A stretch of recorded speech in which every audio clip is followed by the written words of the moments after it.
And this is an amazing ride by the two, but it looks like it's going to be a really difficult one for them just to hold on. As you said, Carlton, could be that they're swallowed up in the final kilometre before the finish. I'm afraid it looks like that is going to be the case, and they sort of know it, don't they? They'll be aware of the time gaps, I am certain. Just a look back will tell them everything they need to know on a straight highway. Maybe they daren't. This is that big turn to take us, indeed, that huge loop I was telling you about that just introduces us to a whole sequence of roundabouts that are now so favoured by road planners, it seems. And the commissaire calling for the camera back to give a bit more gap. Danger of auto-pacing here. There's this big loop, another small roundabout of which we take a quarter of it. They've already dealt with it. And now it's dig-in time, and EF calling yet again for a little bit more pace. Can they possibly get any? It's there is Bettiol. He's sitting in about wheel 5 at the moment. He's still going to be the man in the Tricolore. However, it's Mads Pedersen, Wout van Aert are also in the frame here. But after such a tough day, who knows what might happen? Can somebody TT it all the way in? Geraint Thomas is up towards the front here. Pidcock's still in the frame as well. There's so many of us still to choose from. Champuzin is also here. And now 1.9 to go. They're going to see the Flamme Rouge. Oh, the cruelty of this game. 13 seconds they hold on to. The bikes come round the corner and he allows himself to steal a look. Frank van den Broek. Bardet holding on here. 1,800 metres to go. He's got nothing left, surely.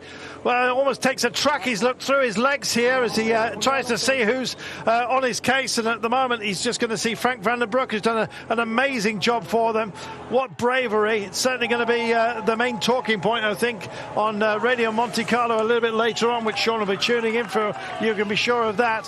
34 minutes back to the Mark Cavendish group. They will be okay, I believe. 1,500 metres. They're going to be out of sight, but only momentarily. Now they take this turn. The Flamme Rouge beckons. There's 290 degrees straight off the back of it, which are part of a roundabout. So you've kind of got to get onto the roundabout and then off it. And then we're on the seafront of the Adriatic, and still they fold over. Can they possibly make it? This would be miraculous if they do so. The chase invoked now is by Lidl Trek for Mads Pedersen, and now here is those double 90 degrees. Here it comes then. This is the Flamme Rouge.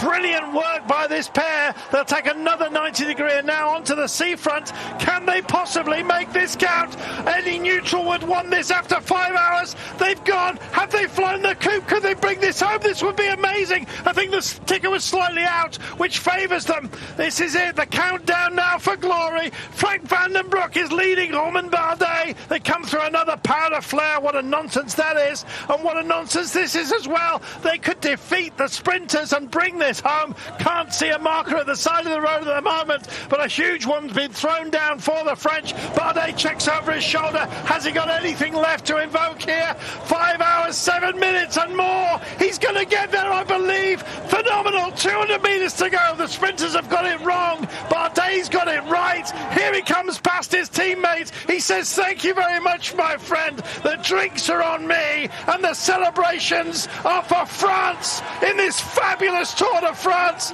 Bardet brings it in, and it's minor places for those who would charge into the gap. Bardet, a famous win for him, a famous win indeed for the entire Tour de France, and it almost feels historic the way that was delivered. That was just fabulous. Chapeau to Bardet, chapeau to Van den Broek, chapeau to the team. Vive la France here. Wonderful. Wow, what a performance by these two riders from the Team DSM Firmenich post NL. It looked like 20 kilometres out it wasn't going to be possible to hold on, but they did a monstrous ride there, considering the powerful riders you had from many teams chasing there, and chapeau.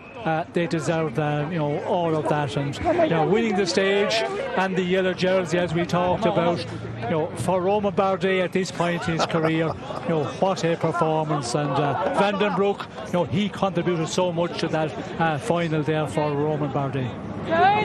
And you were.